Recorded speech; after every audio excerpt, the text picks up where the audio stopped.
Start करें? पक्का? Ready? तो हमारा टॉपिक क्या है आज का? समांतर प्लेट संधारित्र।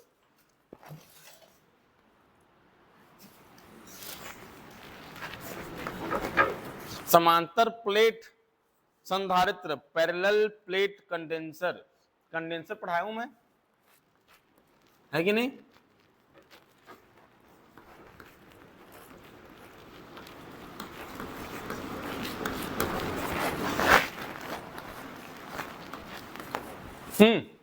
चलो स्टार्ट करें। तो पैरेलल प्लेट कंडेंसर पढ़ाने से पहले कंडेंसर में तुमको बता चुका हूं ना, हिंदी में क्या बोलते हैं? संधारित्र। ठीक है, तो कंडेंसर क्या है? कंडेंसर एक डिवाइस है, सीधी बात है, सबसे पहला आंसर यही, लेकिन ये प्रॉपर आंसर नहीं है ना, इसके बाद आंसर शुरू होता है। तो कंडेंसर एक डिवाइस है, ठीक है, जो किसी भी कंडक्टर, किसी भी चालक, हिंदी में बोले तो, है ना, किसी भी कंडक्टर के आवेश ग्रहण करने की क्षमता, मतलब चार्ज एक्सेप्ट करने की कैपेसिटी, मतलब धारिता, कैपेसिटेंस, समझ आ रहा है ना, को क्या कर देता है? बढ़ा देता है। ठीक है, कंडेंसर क्या करता है? किसी भी कंडक्टर के कैपेसिटी को, मतलब कैपेसिटेंस को बढ़ा देता है बिना उस कंडक्टर में कोई भी चेंजेस किए। जैसे पंखे की स्पीड अगर कम है तो पंखे में क्या लगा देंगे? कंडेंसर अलग से एक्सटर्नल, मतलब एक्सटर्नल रूप से लगाते हैं ना, कोई उसमें अलग से तोड़ फोड़ करके नट बोल्ट निकाल के थोड़ी उसमें लगाते हैं, है ना। तो उस पंखे में कोई परिवर्तन नहीं होता और बाहर से हम लोग कंडेंसर लगा देते हैं, है कि नहीं? ठीक है, और पंखे का स्पीड बढ़ जाता है। स्पीड बढ़ गया मतलब क्या बढ़ गया? पंखे का चार्ज को एक्सेप्ट करने की पावर बढ़ गई। पावर मतलब कैपेसिटी, कैपेसिटी मतलब कैपेसिटेंस, हिंदी में धारिता। तो कंडेंसर है क्या चीज? सिर्फ और सिर्फ धारिता बढ़ाने के लिए, कैपेसिटेंस को बढ़ाने के लिए, ठीक है, बनाया गया एक डिवाइस है, जो कि बहुत इंपॉर्टेंट है। ठीक है, नहीं तो कम चार्ज, है ना, और कंडेंसर लगाने से ये होता है कि एक समान रूप से किसी कंडक्टर को इलेक्ट्रिसिटी मिल रहा होता है, एक समान रूप से, है ना, एक समान रूप से, यूनिफॉर्मली। अब जैसे देखो, ये ऐसा है, अब इसमें तुम क्या भर दिए? पानी। क्या भर रहे हो? जब पानी भरते जाओगे पूरा भर जाएगा। भरने के बाद छलकेगा नहीं छलकेगा? जब छलकेगा तो छलकने का स्पीड समान होगा अगर इधर से आने का स्पीड समान है ना। मैं इसके बारे में बाद में बात करूंगा, तुमको और अच्छा समझ में आएगा जब कैपेसिटेंस के बारे में बात करेंगे। ठीक है, अभी कंडेंसर समझ में आया नहीं आया? क्लियर है? तो कंडेंसर एक होता है पैरेलल प्लेट, ठीक है, जो हम पढ़ने वाले हैं, एक होता है स्फेरिकल, ठीक है ना। तो पैरेलल भी होता है, स्फेरिकल भी होता है, तो इसके प्रकार भी हो सकते हैं। ठीक है, हम लोग पहला प्रकार यूज कर रहे हैं। पहला टाइप कौन सा है? Parallel plate. ठीक है, तो पैरेलल प्लेट कैपेसिटर, कैपेसिटर बोलते हैं या इसको क्या बोलते हैं? कंडेंसर, है ना। तो पैरेलल प्लेट कंडेंसर के कैपेसिटेंस के लिए, है ना, फॉर्मूला हमें निकालना है। ठीक है, क्वेश्चन ऐसा आएगा, तो जब क्वेश्चन आएगा तो आंसर में क्या लिखोगे? पहले तुम कंडेंसर को बताओगे कि पैरेलल प्लेट कंडेंसर होता क्या है।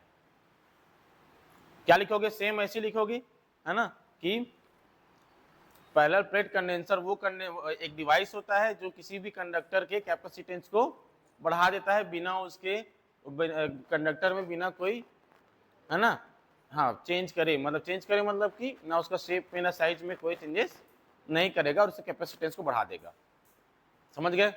तो ये होता है कैपेसिटर या कंडेंसर, पैरेलल प्लेट।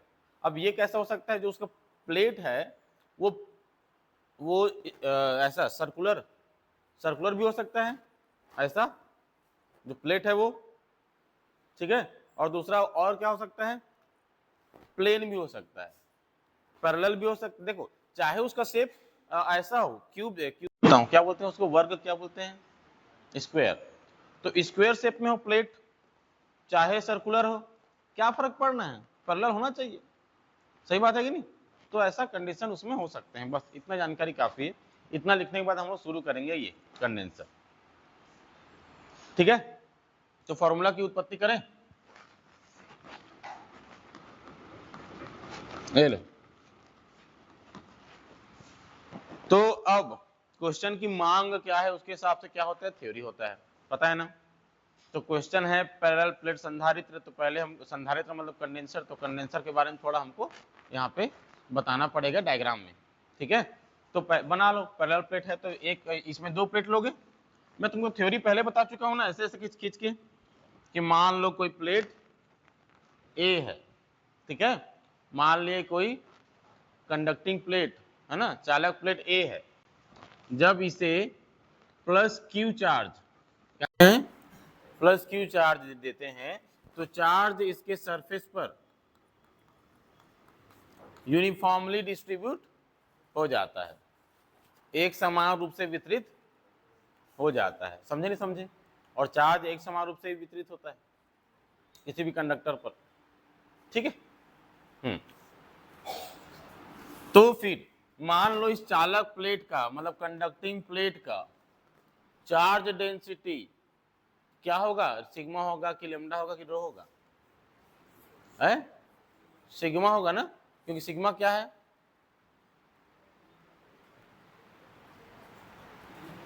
क्या है बताओ। एक होता है लीनियर चार्ज डेंसिटी जिसमें लेमडा होता है, एक होता है वॉल्यूम चार्ज डेंसिटी जिसमें रो होता है। सिग्मा क्या है? हाँ, सरफेस चार्ज डेंसिटी जिसका सिर्फ एरिया हो, समझ गए, तो वो है, तो उसको क्या मानेंगे, सिग्मा। अब यहाँ पे देखो सब पॉजिटिव पॉजिटिव है, तो यहाँ पे जो चार्ज डेंसिटी होगा वो कैसा रहेगा, प्लस वाला रहेगा, सबको दिख रहा है पक्का। अभी सिर्फ डायग्राम को समझते जाओ, फिर थ्योरी में दोबारा बताऊंगा, ठीक है ना। अब इसके पास में इसके निकट मान लो कितना डिस्टेंस पर, डी डिस्टेंस पर मैं एक दूसरा प्लेट लाता हूं, है ना, बी, ये भी कंडक्टिंग प्लेट है, इसे हम कोई चार्ज नहीं दिए हैं। अब ये वाला प्लेट को ये अपने तरफ आकर्षित करने की कोशिश करेगा, लेकिन ये आकर्षित कब होगा, अट्रैक्ट कब होगा, जब ये माइनस होगा, है कि नहीं। तो ये प्लेट क्या करेगा, सेकेंड वाला जो प्लेट है बी, उसमें उसके जो निकटवर्ती सरफेस है ना, इसके तरफ पास, इसके तरफ फेस वाला, उसमें क्या कर देगा, माइनस चार्ज इंड्यूस कर देगा। समझे कि नहीं, क्या इंड्यूस कर देगा, माइनस चार्ज, प्रेरण बोलते हैं ना इंडक्शन, उसके वजह से माइनस चार्ज आ जाएगा। मैं तुम्हें पहले ही बता चुका हूं इस बारे में, इंडक्शन क्या होता है वगैरह वगैरह, बार बार उसमें बोलना समय की बर्बादी है, ठीक है।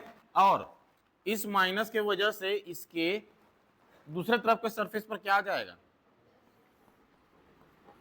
प्लस चार्ज आ जाएगा, ठीक है। अब इस प्लेट को हम लोग क्या करेंगे, हमें इस पॉजिटिव की जरूरत नहीं था, नहीं था ना, क्यों नहीं था तुमको मालूम है ना, क्योंकि C बराबर क्या होता है, Q बाई V होता है। और मैं तुमको ये बताया हूं किसी भी प्लेट का पोटेंशियल V पॉजिटिव चार्ज की वजह से बढ़ता है, ठीक है। लेकिन जब इस प्लेट A पर कोई चार्ज नहीं था तब वहां पे कोई पोटेंशियल नहीं था, जैसे उसको चार्ज दिए पॉजिटिव चार्ज तो इसका पोटेंशियल V हो गया, क्या हो गया, V हो गया, ठीक है। अब इसके कारण इसके पास में एक माइनस चार्ज आया, इसके कारण आया ना, तो ये माइनस क्या करेगा, इसके पोटेंशियल को कम करने की कोशिश करेगा, क्या करने का, क्योंकि पॉजिटिव चार्ज पोटेंशियल इंक्रीज करता है, माइनस चार्ज पोटेंशियल डिक्रीज करता है, क्लियर है बात। तो यह माइनस चार्ज के कारण इसका पोटेंशियल कम होने लगेगा, और जो दूर में पॉजिटिव चार्ज है उसके वजह से इसका पोटेंशियल बढ़ने लगेगा, पॉजिटिव बढ़ाता है ना, और माइनस क्या करता है, कम करता है, क्लियर बात। अब खुद सोच कर देखो, जब पोटेंशियल कम होगा तभी तो कैपेसिटेंस बढ़ेगा ना, है कि नहीं। किसी भी कंडेंसर का धारिता, किसी भी कंडक्टर का कैपेसिटेंस कब बढ़ेगा, जब पोटेंशियल, और तो पोटेंशियल कम होने के लिए जरूरी कौन है, माइनस चार्ज, और पॉजिटिव चार्ज हमारा अपोजिट काम कर रहा है, हमें इसकी जरूरत नहीं है, क्योंकि पॉजिटिव चार्ज की वजह से इसका पोटेंशियल क्या होने लगेगा, बढ़ने लगेगा, और जब ये बढ़ेगा तो इसका कैपेसिटेंस कम होगा, तो कम हमको क्यों करना ही क्यों है, कंडेंसर का फिर तो यूज करने लायक ही नहीं बचा फिर वो, सीधी बात है ना, ठीक है। तो हम लोग क्या करेंगे, इसको ग्राउंडेड कर देंगे, क्या कर देंगे, ग्राउंडेड, पृथ्वी को क्या बोलते हैं बताया था मैं, धन आयन का समुद्र, है ना, सी ऑफ पॉजिटिव चार्ज। ठीक है, तो सारे इसके जितने भी पॉजिटिव है कहां चले जाएंगे, ग्राउंड में, और केवल क्या रह जाएगा, माइनस चार्ज। और इस प्रकार से जो लाइन ऑफ फोर्स है, बल रेखा, लाइन ऑफ फोर्स कौन से चार्ज से बाहर निकलती है और किस चार्ज में प्रवेश करती है, प्लस चार्ज से बाहर निकलती है कि नहीं, और माइनस चार्ज के अंदर प्रवेश करती है। तो फिर ये प्लस चार्ज से line of force minus charge की तरफ जाएगा नहीं जाएगा, और जिस तरफ लाइन ऑफ फोर्स का डायरेक्शन रहता है उसी तरफ किसका डायरेक्शन रहता है, इलेक्ट्रिक फील्ड का रहता नहीं रहता है, पक्का याद है, ठीक है ना। ठीक है, अगर यहाँ पे जब चार्ज दिए और यहाँ पे एक आध चार्ज है तो चार्ज पे कैसे भी करके मुड़ के जाएगा है ना उसके पास,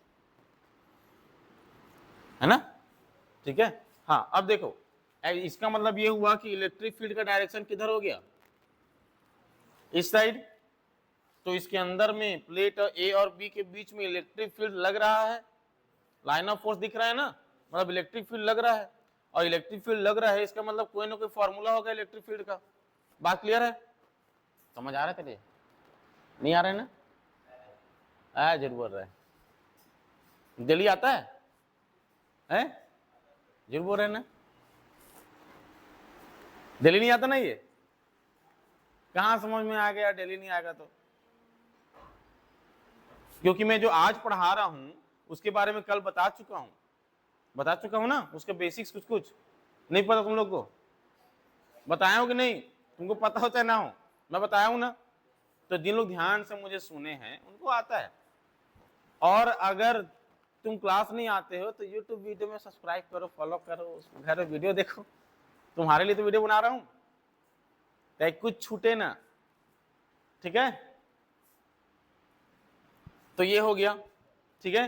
अब यहां पे देखना, इस वाले प्लेट पे सिर्फ और सिर्फ क्या है, माइनस चार्ज दिख रहा है ना, तो इसका जो चार्ज डेंसिटी क्या हो जाएगा, माइनस में सिग्मा होगा, नहीं होगा, क्लियर बात है, कोई दिक्कत इसमें नहीं है, पक्का, ठीक है। अब तुमको बताया था ना ऐसा सीट वाला इलेक्ट्रिक फील्ड जिसका दो ठोक ऐसे ऐसे करके, ऐसे याद आया कुछ है, जिसके इलेक्ट्रिक फील्ड का फॉर्मूला आया था सिग्मा अपॉन 2 एप्सिलॉन नॉट, ठीक है। अगर प्लेट ऐसा ऐसा हो और प्लस वाला हो, प्लस मतलब प्लस सिग्मा, तो राइट साइड में उसका सिग्मा बाई, और इस साइड माइनस सिग्मा बाई, याद है। और यही अगर माइनस सिग्मा होता है चार्ज डेंसिटी, तो माइनस सिग्मा इसमें लग जाता है कि नहीं, क्लियर बात है। तो माइनस वाले के कारण लेफ्ट में, माइनस वाले के कारण लेफ्ट में क्या लगता है, और प्लस वाले के कारण राइट में क्या लगता है, माइनस नहीं प्लस, प्लस वाले के कारण राइट में प्लस, माइनस वाले के कारण लेफ्ट में प्लस, है ना। तो देखो प्लस वाले के राइट में है ये बीच का जगह जो है, और माइनस वाले के लेफ्ट में है, तो यहाँ पे दो इलेक्ट्रिक फील्ड लगेगा, है ना, और इलेक्ट्रिक फील्ड का डायरेक्शन किधर है, इस साइड। तो अगर मैं इसको E1 करूं, इसके कारण इलेक्ट्रिक फील्ड, प्लेट ए की वजह से इलेक्ट्रिक फील्ड, मतलब पॉजिटिव चार्ज डेंसिटी की वजह से इलेक्ट्रिक फील्ड, E1 इधर, ठीक है। दूसरा E2 मतलब निगेटिव चार्ज डेंसिटी की वजह से, है ना, इस जो प्लेट है उसमें निगेटिव चार्ज है ना, उसके वजह से लेफ्ट में इलेक्ट्रिक फील्ड इंटेंसिटी ये E2 होगा।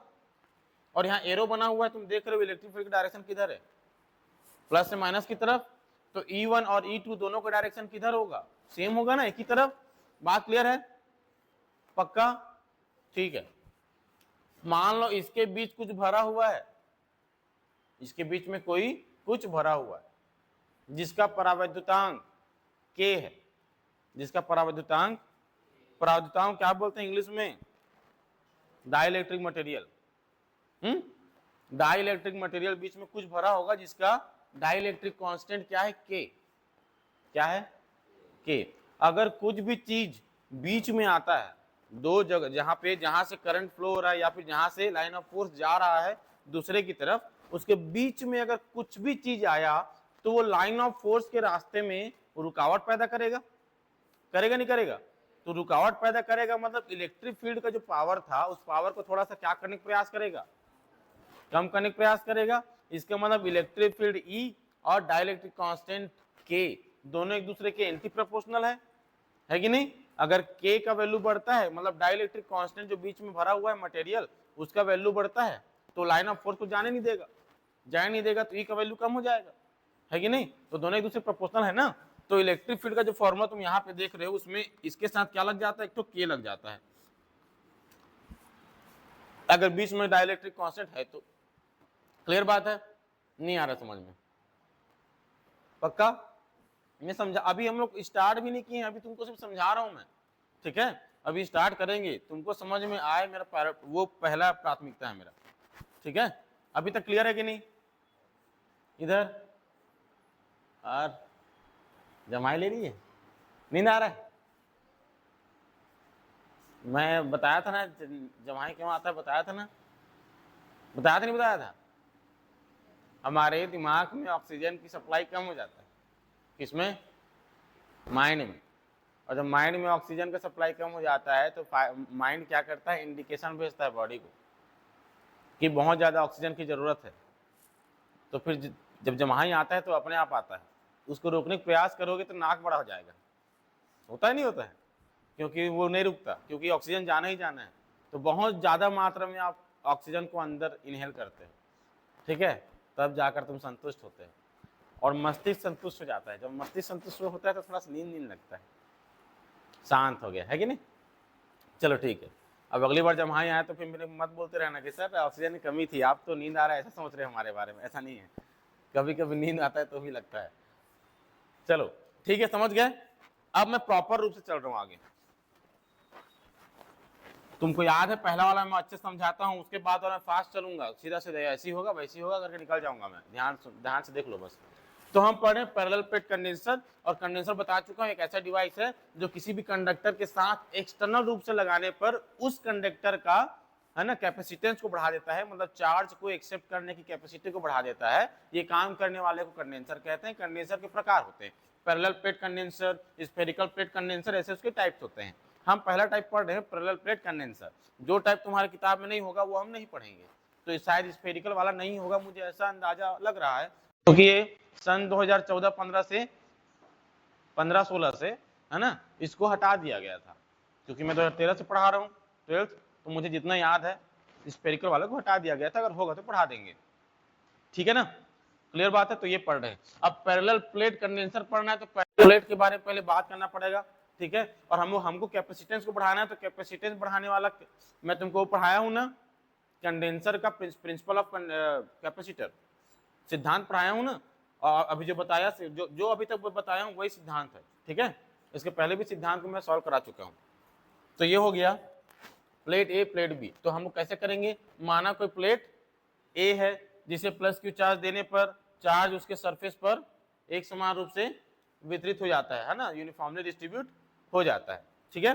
माना इस प्लेट का, ठीक है, यूनिट एरिया पर, ठीक है, यूनिट एरिया पर चार्ज डेंसिटी सिग्मा है। क्लियर बात है? ठीक है ना? अब इसके पास, इसके निकट डी डिस्टेंस पर कोई दूसरा प्लेट बी लाते हैं, तो इस प्लेट बी के निकटवर्ती पृष्ठ पर, मतलब पास वाले सरफेस पर माइनस चार्ज, ठीक है, और दूरवर्ती पृष्ठ मतलब उसके पीछे वाले पृष्ठ पर कितना? पॉजिटिव चार्ज, ठीक है, प्रेरण के कारण, इंडक्शन के कारण उत्पन्न हो जाता है, ठीक है? लेकिन प्लेट बी को हम लोग ग्राउंडेड कर देते हैं, पृथ्वीकृत कर देते हैं, तो इस प्लेट बी का जितना भी पॉजिटिव चार्ज रहता है वो कहाँ चल देता है? पृथ्वी पर चल देता है। और प्लेट बी पर सिर्फ और सिर्फ ऋण चार्ज, है ना, माइनस, है ना, ऋण आवेश शेष रहता है, माइनस चार्ज शेष रहता है, ठीक है? इस प्रकार बल रेखाएं, मतलब लाइन ऑफ फोर्स प्लेट के इसके अंदर पॉजिटिव चार्ज से नेगेटिव चार्ज की तरफ जाएगी, है ना? इस प्रकार यहाँ पे विद्युत क्षेत्र तीव्रता है इसके बीच में, है ना, इलेक्ट्रिक फील्ड इंटेंसिटी ई हो जाएगी, टोटल ई होगा ना, टोटल, भले E1 E2 हम दोनों अलग अलग प्लेट की वजह से बता रहे थे। यहाँ तक क्लियर है? कोई दिक्कत इसमें नहीं है? तो यही थ्योरी था। अब इसको सॉल्व करते हैं। यहाँ पे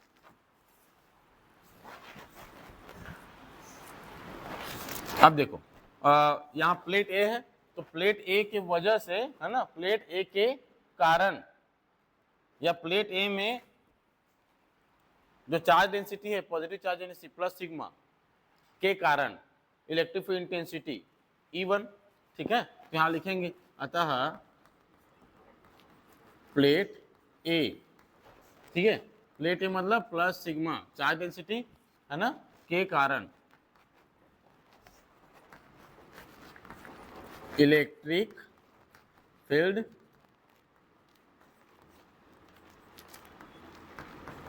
इंटेंसिटी, विद्युत क्षेत्र की तीव्रता। क्लियर है? क्या माने हम लोग E1, और तुमको बताया हूं ना राइट साइड में, अब इसके पहले बताया हूं क्या था, sigma upon 2k epsilon naught, ठीक है। क्लियर बात? न्यूटन पर कूलम, ऐसे होता है ना, होता नहीं होता है जी? क्लियर बात है? कोई दिक्कत यहाँ पे नहीं है? यहाँ थ्योरी में तुम के बारे में बताना कि दोनों प्लेट के बीच के डाइलेक्ट्रिक कांस्टेंट वाला कोई डाइलेक्ट्रिक मटेरियल भरा हुआ है, ठीक है। ये लाइन को लिखना पड़ेगा। अब देखो आगे, इसी प्रकार प्लेट बी मतलब कि माइनस चार्ज है ना, माइनस सिग्मा चार्ज डेंसिटी है ना, के कारण अब सेम टू सेम थ्योरी है ना, तो यहाँ पे क्या आ जाएगा, E2 is equal to sigma upon 2k, यही होगा, बताया था ना, प्लस वाले का राइट पॉजिटिव और माइनस वाले का लेफ्ट पॉजिटिव, याद है? तो ये आ गया इक्वेशन नंबर 2, ठीक है। तो from equation first and second है ना, टोटल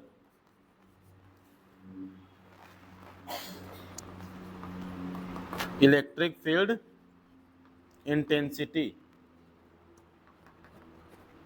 ठीक है। तो टोटल कितना हो जाएगा, देखो ई लिख लूं टोटल, है ना, तो क्या हो जाएगा, दोनों सेम डायरेक्शन में है ना, तो दोनों क्या हो जाएंगे, ऐड हो जाएंगे। क्लियर है?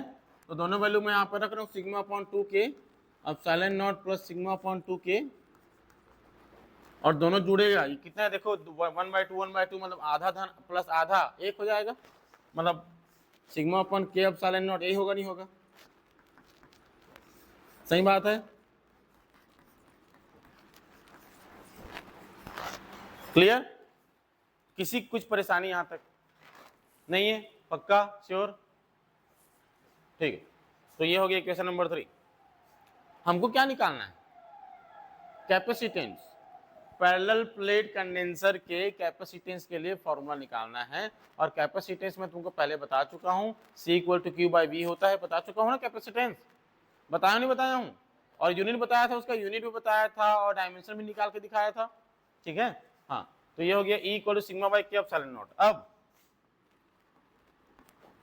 ठीक है, प्लेट ए व प्लेट बी के बीच विभवांतर, तुमको पता है ना C = क्या होता है, Q/V, होता नहीं होता है?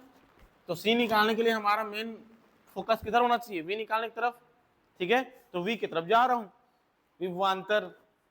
विभवांतर क्या था, बताया था ना मैं, कि किसी चार्ज को है ना इन्फिनाइट से डी डिस्टेंस पर लाने के लिए किया गया कार्य, वर्क डन, ठीक है।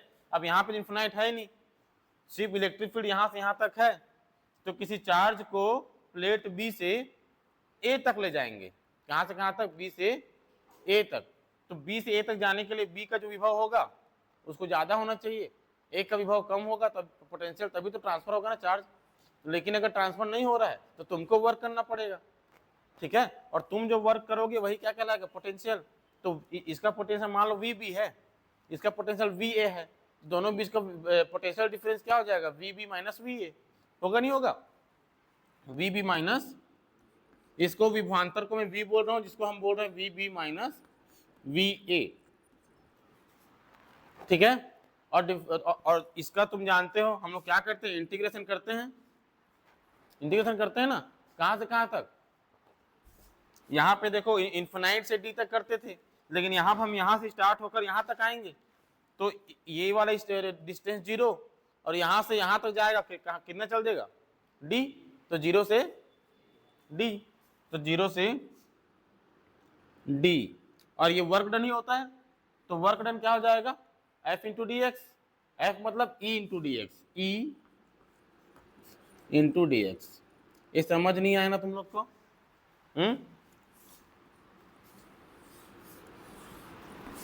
ये नहीं आया समझ में? ये बता चुका हूं पहले ही यार, वी का फॉर्मूला ई डी एक्स, किसी यूनिट चार्ज को, अच्छा वर्क डन बराबर क्या होता है, डायग्राम बता दूं?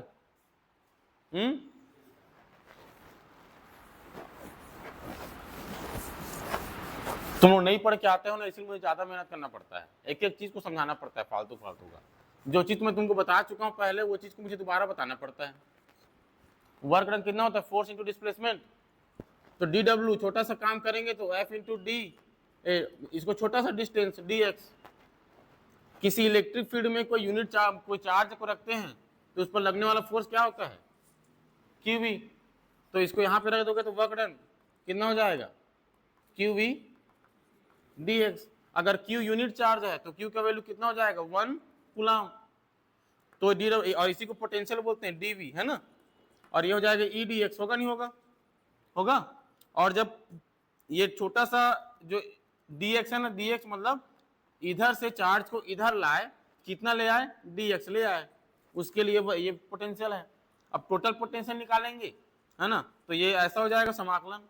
अब कहां से कहां तक ला रहे हैं, वहां तक इंटीग्रेशन, यही तो फॉर्मूला वहां पे यूज किया हो क्या, और इसको पहले बता चुका हूं तुमको, नहीं बताए हो क्या? ठीक है, क्लियर है ये, कोई दिक्कत इसमें किसी प्रकार का?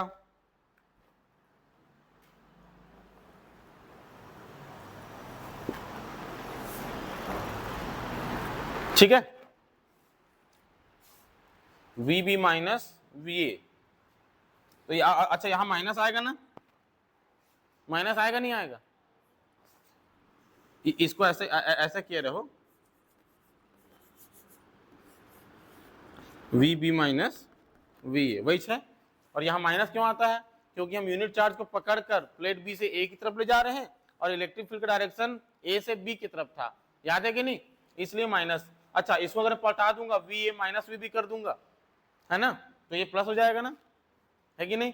अच्छा वो भी पोटेंशियल डिफरेंस ही कहलाएगा, चाहे मैं इसको पहले लिखूं चाहे उसको पहले लिखूं, पोटेंशियल डिफरेंस कहलाएगा। तो ये एक्चुअल में क्या हो जाएगा, देखना यहाँ से, V A minus V B, पलट दिया मैं, तो ये हो जाएगा ई डी एक्स, 0 से डी, सही है।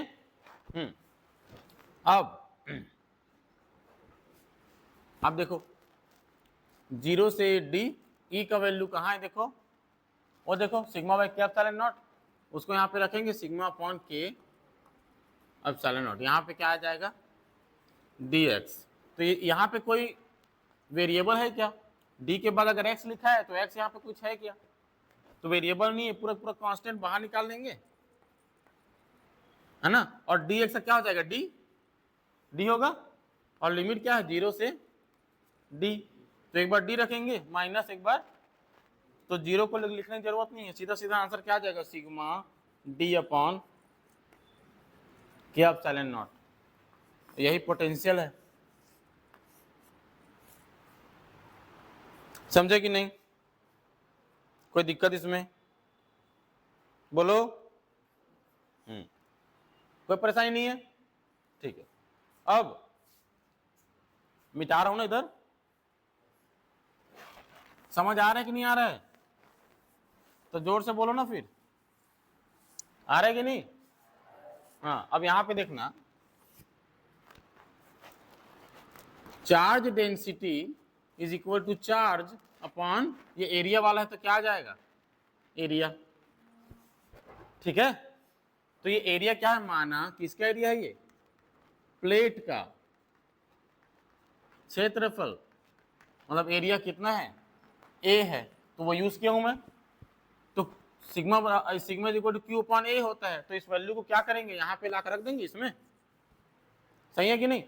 तो ये हो जाएगा potential is equal to sigma जगह मैं रख रहा हूँ क्यू अपॉन ए, तो क्यू डी अपॉन ए होगा ना, तो ये हो जाएगा Q D upon A K epsilon not.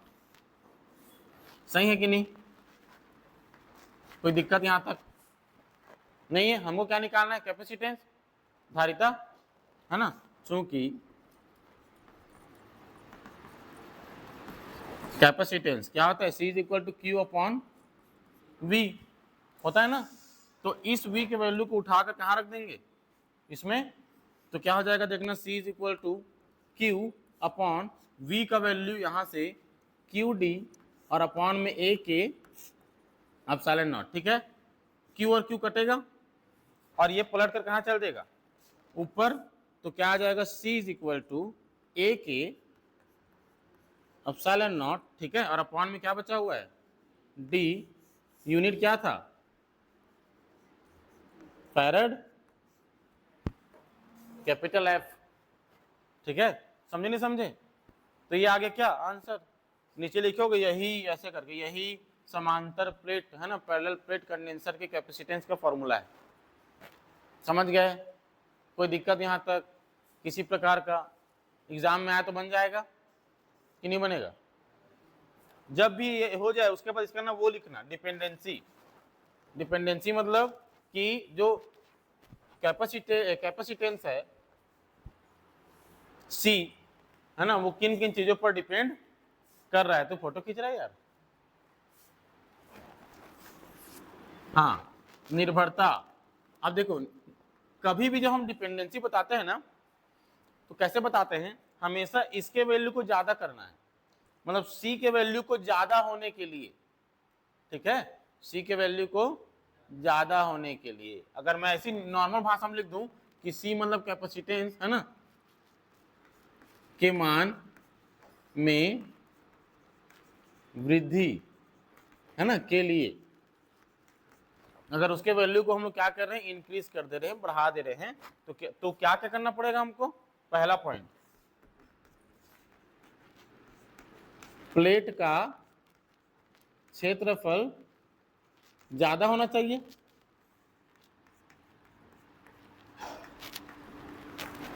ये देखो, जो ऊपर में है वो बढ़ेंगे तो C बढ़ेगा। ठीक है, तो अब देखो, तो A का वैल्यू ज्यादा होना चाहिए, मतलब प्लेट का एरिया ज्यादा होना चाहिए, तब धारिता बढ़ेगा। पहला पॉइंट ऐसे लिखोगे। दूसरा पॉइंट क्या लिखोगे? दोनों प्लेटों के बीच रखे हुए डाइलेक्ट्रिक मटेरियल का डाइलेक्ट्रिक कांस्टेंट K ज्यादा होना चाहिए, मतलब दोनों प्लेट के बीच ज्यादा डाइलेक्ट्रिक कांस्टेंट वाला मटेरियल हमको रखना पड़ेगा, तभी C का वैल्यू बढ़ेगा। समझ आ रहा है? इसके बारे में बात नहीं करेंगे क्योंकि ये कांस्टेंट है। D के बारे में बात करते हैं। अब D जब कम होगा तब बढ़ेगा ना ये, तो D मतलब डिस्टेंस, तो दोनों प्लेट के बीच का डिस्टेंस कम होना चाहिए, जब कम होगा तभी ये बढ़ेगा। तो 3 पॉइंट लिख लिए तुम, है ना, कि दोनों प्लेटों के बीच का डिस्टेंस कम होना चाहिए तभी धारिता बढ़ेगा। ये था डिपेंडेंसी। समझे नहीं समझे? कोई दिक्कत इसमें नहीं है? हाँ, अब इसके नीचे एक बार और जा सकते हो, यदि K का वैल्यू 1 हो, है ना, तो K का वैल्यू वहां रख देना, C का वैल्यू आ जाएगा A एप्सिलॉन नॉट बाई, है कि नहीं? मतलब कोई मतलब K का वैल्यू 1 किसका होता है? जब बीच में कुछ ना हो, मतलब कि या तो एयर हो या वैक्यूम हो। दो प्लेट है ना, दोनों प्लेट के बीच में या तो एयर हो या वैक्यूम हो, तो एयर या फिर वैक्यूम का डाइलेक्ट्रिक कांस्टेंट का वैल्यू कितना होता है? 1। किसके लिए होता है? एयर या फिर हाँ वैक्यूम, वायु या निर्वात। ठीक है, उसमें K का वैल्यू क्या होता है? 1। तो अगर ऐसा है तो आंसर ये आएगा, और कुछ भरा है तो आंसर ये आएगा। समझे कि नहीं? कोई दिक्कत? तो पैरेलल प्लेट संधारित्र खत्म हुआ।